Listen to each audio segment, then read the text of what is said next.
Welcome to Mallama Public School. Welcome to Mallama Public School. All the students are also welcomed in the online class of Mallama Public School. Have you a nice day, guys? Have you a nice morning? मैं Jagroop मल्लामा public school की online class में सभी बच्चों का हार्दिक स्वागत, नंदन और अभिनंदन करता हूं। I hail, receive and welcome all the students in the online class of Mallama Public School. Please watch this video once or twice and you will understand a poem, namely My Heaven by R.N. Tagore. My Heaven by R.N. Tagore. बताओ हमने क्या लिखा मेरे प्यारे बच्चे, बहुत अच्छा समझना। My फिर लिखा हेवन, HEAVEN, My Heaven। ये कविता का नाम है, पोएम का नाम क्या है? My Heaven। इसको जो रचयिता है, इसके रचनाकार है, उनका नाम है R.N. टैगोर, रविंद्रनाथ, और लिखा है TAGORE, टैगोर, R.N. टैगोर। इसको लिखते कौन है? R.N. टैगोर। माने कंपोजर जो है उनका नाम है R.N. Tagore. R.N. Tagore is the poet of the poem named या नेमली माई हेवन। माई हेवन कविता के रचयिता का नाम है R.N. Tagore. R.N. Tagore is the name of the poet. R.N. Tagore is the name of the poet who has composed a poem namely my heaven. My माने होता है मेरे प्यारे बच्चों, क्या होता है? मेरा या मेरे, और हेवन माने स्वर्ग होता है। ये स्वर्ग नहीं है मेरे प्यारे बच्चों, ये है परम पिता। स्वर्ग कहाँ होता है बताओ? स्वर्ग कहाँ है? ईश्वर के पास है, ईश्वर स्वर्ग में निवास करते हैं। इसका अर्थ है ईश्वर या परम पिता। तो मेरे परम पिता, ए मेरे परम पिता, माई हेवन का अर्थ क्या है? ए मेरा स्वर्ग नहीं, ए मेरे परम पिता। या स्वर्ग भी समझोगे, हेवन माने तो स्वर्ग होता ही है, परम और पिता, ए मेरे परम पिता। सब लोग समझ गए होंगे हमने क्या पढ़ाया है। माई माने होता है मेरा, हेवन माने स्वर्ग। तो मेरा स्वर्ग ये लिखा है, मेरा स्वर्ग उसका अर्थ नहीं है मेरे परम पिता, माई हेवन मेरे परम पिता।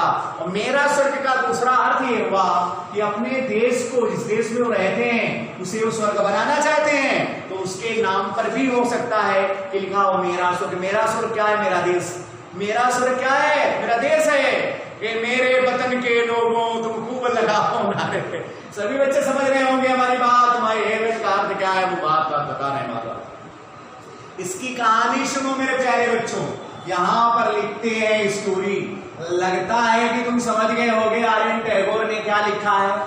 सब लोग समझ गए? माई हेवन कविता लिखी। माई हेवन में उन्होंने क्या लिखा, उसकी कहानी या स्टोरी यहाँ बताने जा रहे हैं। हमें पूरा विश्वास है कि तुम समझोगे। देखो, रविंद्रनाथ टैगोर एक क्या थे? कवि थे और एक साधु थे। रविंद्रनाथ टैगोर एक कवि थे, एक सेंट थे, एक साधु थे। सभी बच्चे समझ रहे होंगे, रविंद्रनाथ टैगोर एक कवि और एक साधु थे। और जिस समय वो एक कवि थे, जिस समय वो एक साधु थे, रविंद्रनाथ टैगोर, उस समय देश की बड़ी दयनीय अवस्था थी। देश की बड़ी दयनीय अवस्था, देश में बहुत बड़ी, बताओ क्या थी? गरीबी थी। बेटे समझ गया? देश में अशिक्षा थी। इस समय रविंद्रनाथ टैगोर इस कविता को लिखा था, उस समय देश में क्या थी? गरीबी थी, अशिक्षा थी। बेटे, गुलामी की जंजीरों में देश जकड़ा हुआ था। किसकी गुलामी की जंजीरों में? गुलामी की जंजीरों में देश क्या था? जकड़ा हुआ था। सभी बच्चे समझ रहे हैं? कहता है लोग जो है छोटी छोटी बातों पर लड़ाई करते थे, झगड़ा करते थे, झगड़ा करते थे। सब लोग समझ गए हैं? और वे डरते थे बहुत ही अंग्रेजों से। कौन डरता था? देश गुलाम था। जिस समय R.N. टैगोर ने इस कविता को लिखा, उस समय देश गुलाम था, ब्रिटिशर्स का गुलाम था, अंग्रेजी साम्राज्य का गुलाम था। तो ये तो हमारे देश की लोगों की ऐसी दशा थी। रविंद्रनाथ टैगोर ने उसे खत्म करने का बहुत ही प्रयास किया, लोगों को समझाने का प्रयास किया, लेकिन लोगों के मस्तिष्क में क्या भरा हुआ था? बेटे बोलेंगे रूढ़िवादिता भरी हुई थी। क्या? रूढ़िवादिता। और वे विश्वास नहीं करते थे लोग किसमें? विज्ञान में विश्वास करने वाले नहीं थे। सबकी समझ में आया? तो रविंद्रनाथ टैगोर ने सोचा हमारा देश कभी प्रगति नहीं कर पाएगा, कभी उन्नति नहीं कर पाएगा, और ये गुलाम है और सदैव ही गुलाम रहेगा। कौन रहेगा? कि भारत देश गुलाम है और सदैव गुलाम रहेगा, ये दुनिया का कभी गुरु नहीं बन पाएगा। तो उन्होंने क्या किया बेटे? क्योंकि यहाँ लोग कैसे हैं? रूढ़िवादी हैं, विज्ञान में विश्वास करने वाले नहीं हैं। तो उन्होंने कहा, रोने लगे रविंद्रनाथ टैगोर, कहने लगे किसे समझाएं कि हमारी बात को माने। तो उन्होंने कविता लिखी जिसका नाम लिखा हमारी हेवन। तो उन्होंने बताया क्या हेवन में जो लिखा, तो क्या बताया? तो उन्होंने एक प्रार्थना लिख दी। बताओ क्यों? क्योंकि वो सेंट थे, साधु थे। अब लोगों को जब कोई राह नहीं दिखा सकता है तो कौन दिखा सकता है? तब कहा कि हे भगवान, हे मेरे परम पिता, मेरे देश को ऐसा बना देना जहां पर लोगों के सर ऊंचे उठे हुए हो, झुके हुए नहीं हो, लोग डरे नहीं, लोग ऊंचे उठे हुए, उनके सर ऊंचे उठे हुए, लोग ईमानदार हो, लोग बेईमानी के रास्ते पर ना चले, लोग लड़े और झगड़े नहीं। हे परम पिता परमात्मा, तुमसे मेरी यही प्रार्थना है, तुमसे मैं दुआ मांगता हूं कि मेरे देश को प्रगति के पथ पर ला दो। मेरे भगवान कहते हैं कि मेरे देश को एक स्वर्ग बना दो, ये स्वर्ग लिखा है। मेरे देश को ऐसा स्वर्ग बना दो जहां के जो लोग हैं ये शिक्षा प्राप्त करें, शिक्षा प्राप्त करने के लिए हर समय प्रयास करें, लोग थके नहीं, और हमारे देश में चारों तरफ उन्नति ही उन्नति हो। सबके समझ में आ गया है? दो ही स्टेंजा की कविता बड़ी छोटी है, और लेकिन जो बता रहे हैं वही इसमें लिखा है। बेटे ये नहीं समझोगे कि हम समझ नहीं पाए हैं, एक एक बात समझा रहे हैं। एक उन्होंने तुलना की, क्या? ये नदी है। उन्होंने अपने देशवासियों को बताया कि एक नदी है, बेटे समझ में आया? और ये नदी जो है ये कैसी नदी है? तर्क रूपी नदी है। ये तर्क का मतलब विज्ञान, ये तर्क रूपी नदी है। और नदी अपने रास्ते को कहां खो देती है तुम्हें मालूम है? रेगिस्तान में कोई नदी नहीं बहती, ये रेगिस्तान में अपने रास्ते को खो देती है। समझ में आया? ये तर्क अपने रास्ते, अपने मार्ग को कहां खो देता है। तर्क कब खत्म हो जाता है? जब विचार हमारे खराब होते हैं, डेड हैबिट्स हो जाती हैं। बताओ क्या? कि विचारहीनता में विचारों की विचार और हीनता, विचारहीनता में तर्क खत्म हो जाता है, अर्थात रूढ़िवादिता में तर्क खत्म हो जाता है। जब रूढ़िवादी बन जाएंगे तो तर्क वहां काम नहीं करेगा, विज्ञान काम नहीं करेगा। सबकी समझ में आया? विचारहीनता या रूढ़िवादिता में तर्क खत्म हो जाता है। तो नदी की तुलना की गई नदी की तुलना की गई है तर्क से, और रेगिस्तान की तुलना की गई है रूढ़िवादिता से। रूढ़िवादिता क्या होती है? तर्क को, विज्ञान को नष्ट कर देती है, और नदी को नष्ट कौन कर देता है?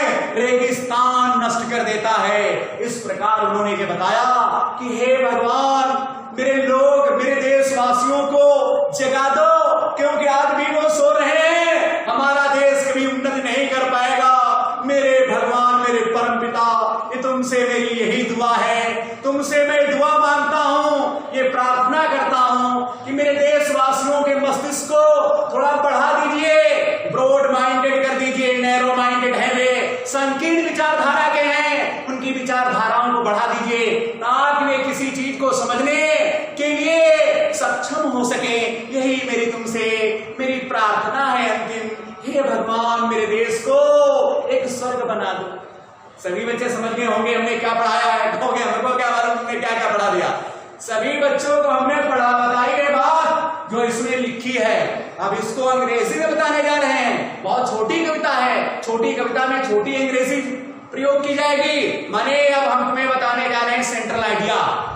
सभी बच्चे समझ रहे हैं सेंट्रल आइडिया क्या होता है? कविता का सारांश अंग्रेजी में बताने जा रहे हैं मेरे प्यारे बच्चे, उसे सेंट्रल आइडिया भी कहते हैं। कठिन तो नहीं है, देखिए बहुत ध्यान से बेटे। My heaven is the name of the poem and Aryan Tagore is the name of the poet. Aryan Tagore was a poet of that time condition of the country was very serious and miserable. All the persons were under the control of the British government. The British rules were applied over them. They were very afraid. They were afraid much, and they did not believe in the scientific inventions. They were conservative. In this way, they were under the rules of the British governments. So the poverty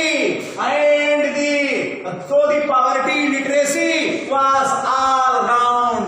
The future of India was full of darkness.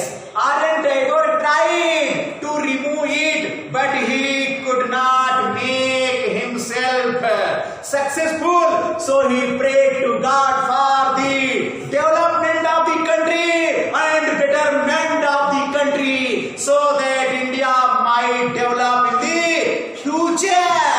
Thus, Aryan Tagore thought himself that he was not able to mold the thoughts and the mind of the people. The people were conservative. They were always fought with each other. They were broken into narrow-mindedness. So he had compared a river. So he had compared a river to the reason, to the logic. The logic lost its way in the conservatism, such as a river lost its way in the deserted area. So he prayed to God to make his countrymen honest and truthful,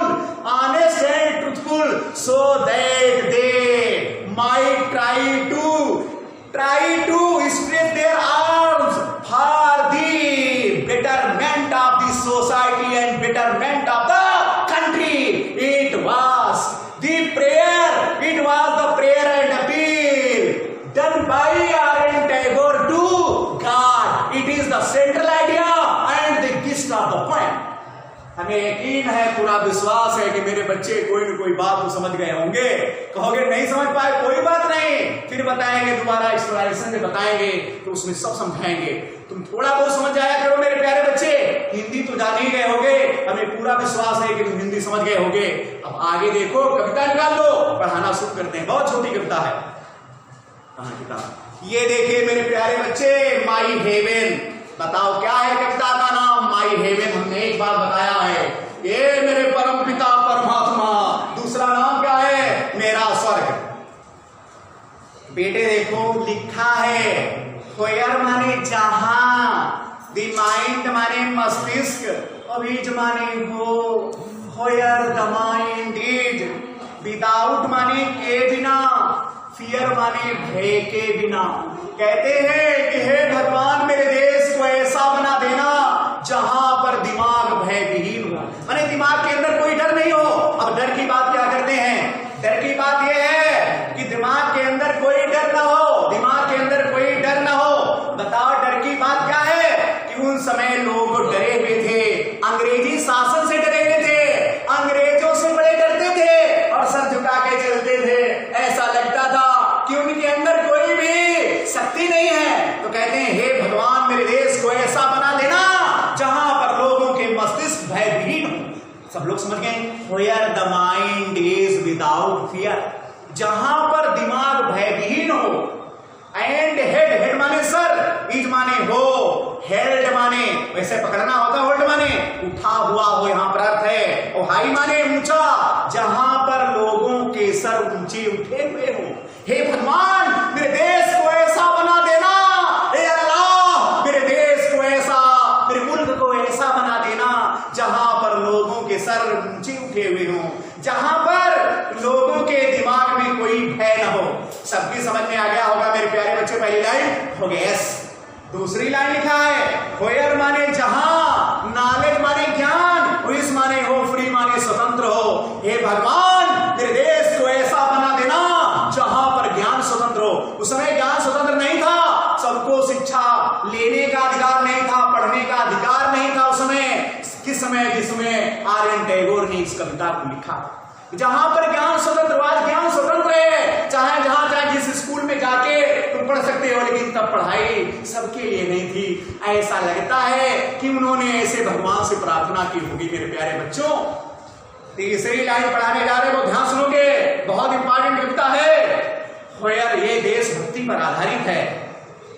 होयर माने जहां, the word माने संसार, संसार का अर्थ है यहां पर समाज, जहां पर संसार अर्थात जहां पर समाज। हैज नॉट बीन माने नहीं, ब्रोकन माने टूटा हुआ हो, जहां पर समाज टूटा हुआ न हो।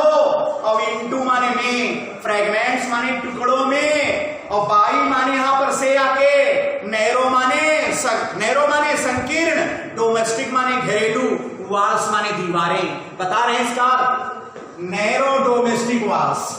नैरो का अर्थ क्या होता है मेरे प्यारे बच्चों? नैरो माने सकरी या संकीर्ण। बेटे समझ में आया? नैरो माने क्या होता है? संकीर्ण या सकरी।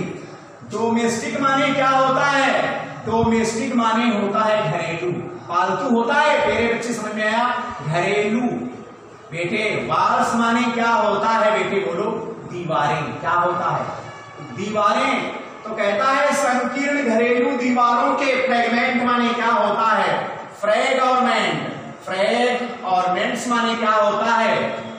बेटे बोलेंगे टुकड़े। टुकड़े कैसे लिखा जाएगा मेरे प्यारे बच्चों? टुकड़े। कहता है संकीर्ण घरेलू दीवारों के टुकड़ों में जहां पर देश टूटा, जहां पर संसार टूटा हुआ ना हो। संसार की तुलना की गई, संसार को माना गया भारत देश। भारत देश किसमें टूटा ना हुआ हो? संकीर्ण घरेलू दीवारों के टुकड़ों में। संकीर्ण घरेलू दीवारें क्या है बताओ? संकीर्ण विचारधाराओं में, माने देश के लोग जो थे एक दूसरे से लड़ते थे, टूटा हुआ समाज था। समाज के चार भाग थे, ब्राह्मण अलग थे, क्षत्रिय अलग थे, वैश्य अलग थे और शूद्र अलग थे। Society was divided into 4 parts, ब्राह्मण, क्षत्रियास, वैश्य एंड शूद्रास। ब्राह्मण, क्षत्रिय, वैश्य और शूद्र में देश कहता है विभाजित था। लोग एक दूसरे से लड़ते थे, अपने धर्म के नाम पर, हमारे धर्म के नाम पर लड़ते थे, भाषा के नाम पर लड़ते थे। बेटे समझ में आया? गरीबी और अमीरी के नाम पर लड़ते थे। तो देश क्या था बताओ? देश के लोग एक दूसरे टूटे हुए थे। उसी को लिखा गया narrow domestic walls. Narrow domestic walls माने संकीर्ण घरेलू दीवारें। संकीर्ण घरेलू दीवारें समझ गए हमारे प्यारे बच्चों? के टुकड़ों में देश टूटा हुआ था। इसलिए कहते थे कि हे भगवान मेरे देश को ऐसा बना देना, संसार को ऐसा बना देना जहां पर घरेलू संकीर्ण दीवारों के टुकड़ों में हमारा भारत देश टूटा हुआ है। प्यारे बच्चे, हमें लगता है, यकीन है, विश्वास है कि तुम समझ रहे होगे। आगे लिखा है होयर माने जहां, वर्ड्स माने शब्द, कम माने आए, आउट माने बाहर, फ्रॉम माने से, डेप्थ माने गहराई से, आप तुझ माने सत्यता की। कहते हैं हे भगवान मेरे देशवासियों को ऐसा बना देना जहां पर शब्द सत्यता की गहराई से निकले, अर्थात हमारे देशवासी सत्यवादी हो, सत्य बोलने वाले हो। क्या मेरे प्यारे बच्चे समझ गए हो? कहता है मेरे देश को ऐसा बना देना जहां पर जो शब्द हैं सत्यता की गहराई से बाहर आए, तो लोग सत्यवादी हों। सबके समझ में आ गया? हो गया, आ गया है। कोई ऐसा बच्चा नहीं है जिसको समझ में ना आया हो।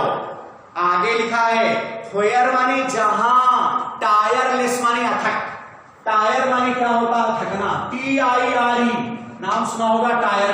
टायर माने होता है साइकिल का टायर, नहीं हम बता रहे हैं। टायर माने थकना, और टायर के बाद में अगर हम लेस लिख दें LESS तो लिखा है अथक, माने जो थके ना। अथक समझ में आया? टायरलेस माने हो गया अथक। बेटे समझ में आया? कहता होयर माने जहां, मेरे देश को ऐसा बना देना जहां, टायरलेस माने अथक, स्ट्राइविंग माने प्रयास, स्ट्रेचेज माने फैलाते हो, इट्स माने अपनी, आर्म्स माने भुजाओं को, जहां पर अथक प्रयास अपनी भुजाओं को फैलाते हो, और टुवार्ड्स माने की ओर, परफेक्शन माने पूर्णता की ओर। इसका मतलब क्या है? जहां के लोग बड़े मेहनती हों, ऐसा मेरे देशवासियों को बना देना जहां पर लोग मेहनती हों और कार्य को पूरा करने के लिए अथक रूप से अपनी बाहों को फैलाएं, अर्थात दिन भर काम करें लेकिन थके नहीं। देश की उन्नति के लिए वो दिन भर काम करें लेकिन थके नहीं। मेरे देशवासियों को ऐसा बना देना। हमें लगता है पूरा विश्वास समझ गए होंगे। फिर एक बार सुनो, होयर माने जहां, टायरलेस माने अथक, और लिखा है स्ट्राइविंग माने प्रयास, स्ट्रेचेज माने फैलाते हो, इट्स माने अपनी, आर्म्स माने बाहों को, टुवर्ड्स माने की ओर, परफेक्शन माने पूर्णता की ओर। समझ में आया? कहता है जहां पर अथक प्रयास अपनी बाहों को पूर्णता की ओर फैलाते हो। इसका मतलब देशवासी बड़े मेहनती हो और देशवासी कार्य को पूरा करने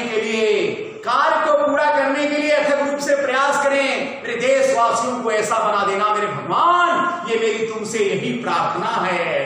बेटे समझ में आ गया होगा, लगता है समझ में आ गया है। आगे लिखा है होयर माने जहां, द क्लियर, ये लिखा है क्लियर माने स्पष्ट, और स्ट्रीम माने धारा अर्थात नदी की धारा।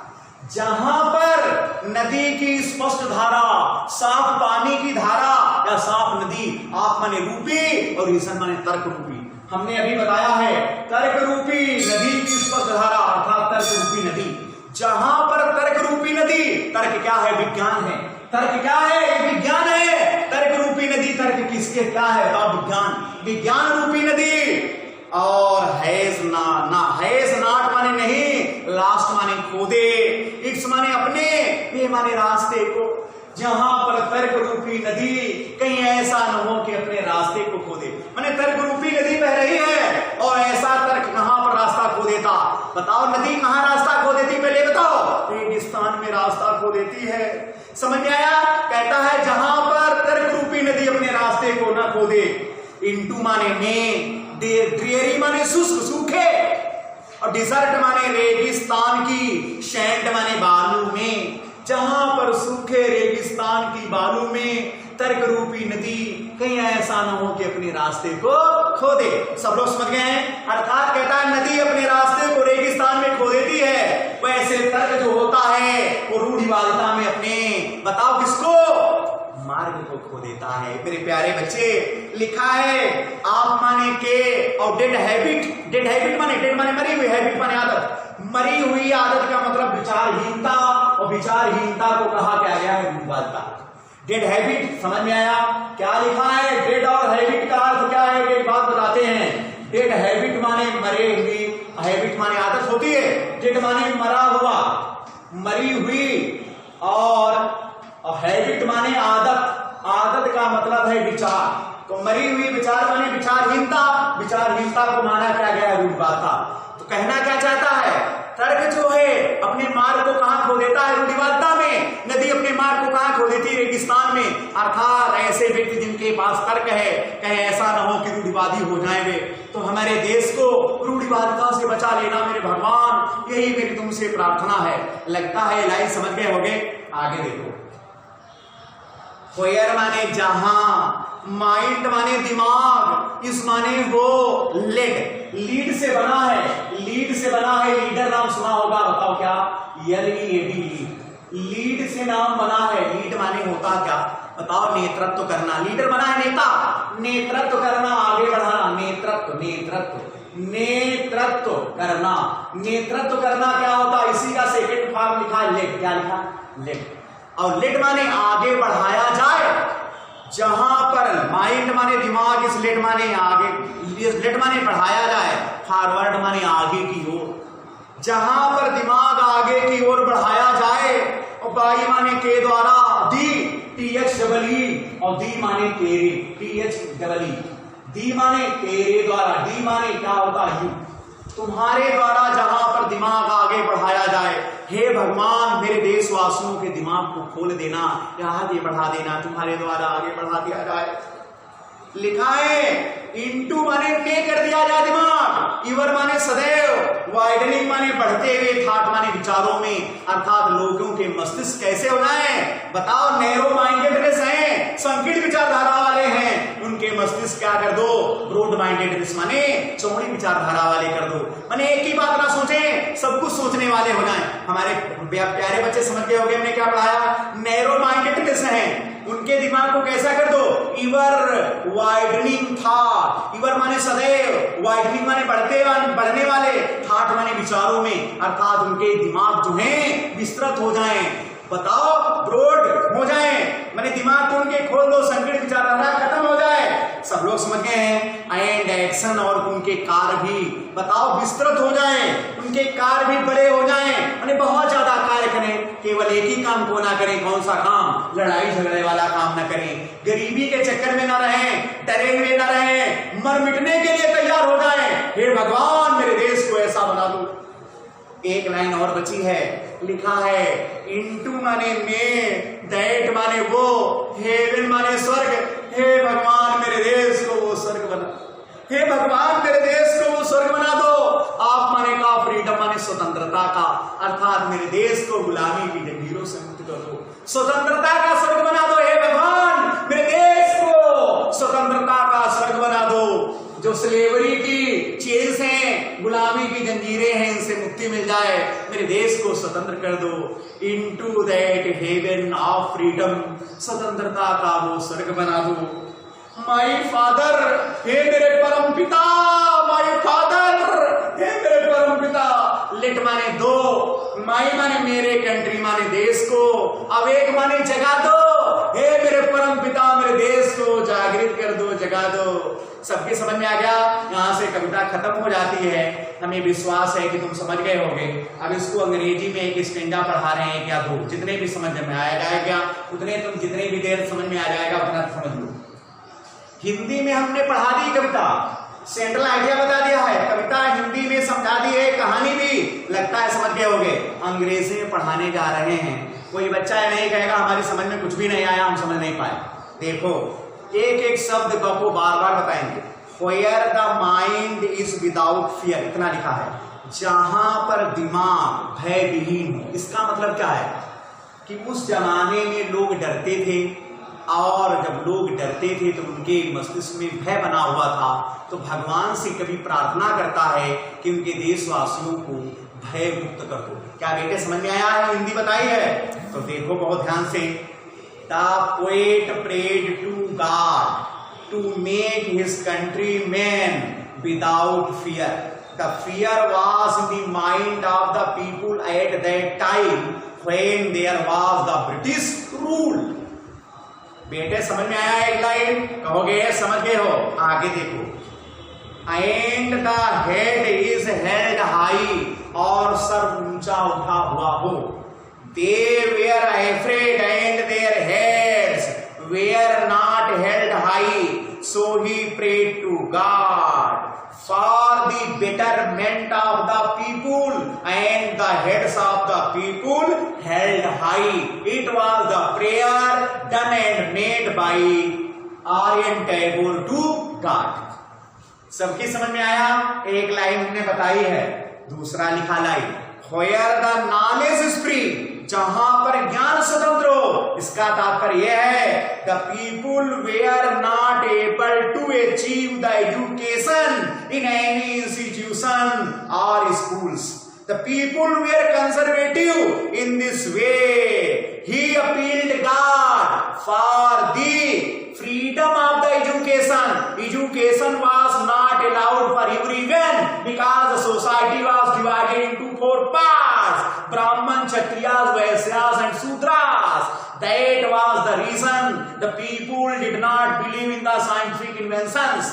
हमें लगता है कि तुम समझ गए होगे कुछ ना कुछ। नहीं समझ पाए कोई बात नहीं, सुनते रहो बेटे, समझ जाओगे। तीसरी लाइन लिखी है, where the world has not been broken, तात्पर्य ये है the society was broken because the people were not united. They had the thoughts of poverty. They were divided on the name of religion, language, caste and the poverty. These were the things which made them ununited. बेटे समझ में आया? आगे देखो, नहीं समझ पाया हो? गरीबी, अराजकता और उसका क्या नाम, रूढ़िवादिता, ऐसी चीजें थी जो समाज को संगठित होने नहीं देती थी। लिखा है क्या? लिखा है कोयर माने, नहीं आगे लिखा fragments by narrow domestic walls, घरेलू दीवारों के टुकड़ों में। घरेलू दीवारों का तात्पर्य क्या है?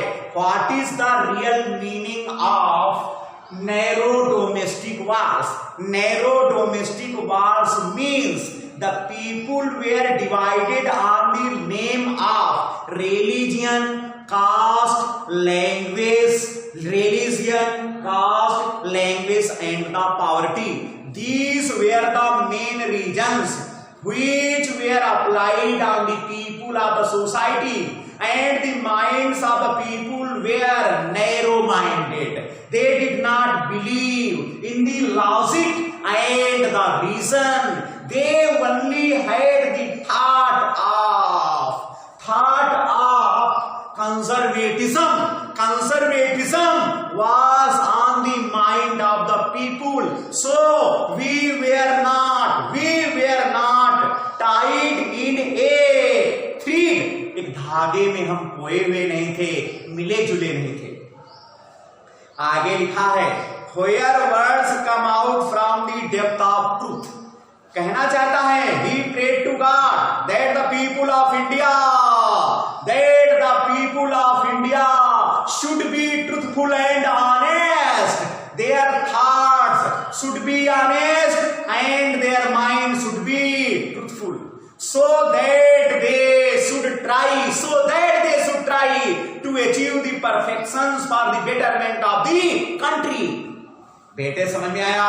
लिखा है, where the tireless striving stretches its arm towards the perfection. It means that the people should try to achieve the betterment, not only for themselves but also for the country. The country should become a haven of God. It was the prayer done by R.N. Tagore to God in this poem. बेटे समझ में आ गया तो gas, समझ में कुछ भी नहीं आया तो गैस. आगे देखो मेरे प्यारे बच्चे, where the clear stream of reason, जहां पर तर्क रूपी स्पष्ट धारा,